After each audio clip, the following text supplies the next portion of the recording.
One of the trends that I've noticed in bathroom design these days is that everybody wants everything off the floor. And that obviously means you've got a wall hang, the basin and the WC and so on.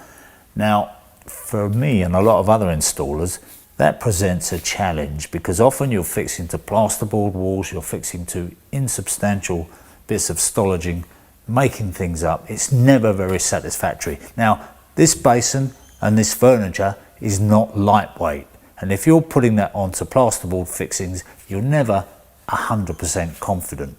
And this is precisely why this furniture basin frame has been developed. It solves that problem for the installer, giving them a purpose-made, secure fixing, not only for the basin, but for the furniture. So whether the furniture is supporting the basin or whether the basin is being hung independently of the furniture, they can all be accommodated on this secure fixing. Now, if all this was doing was providing a really secure fixing for the basin and the furniture, you might think, okay, I can get away without that, I can do something.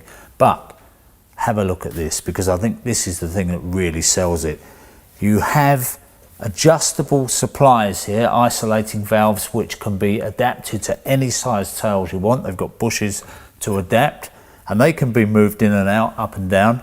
But you've also got hidden inside here a trap. Now, very often the traps are the bits that really cause the problems with furniture under basins, because how do you accommodate them? They get in the way of the drawer and so on.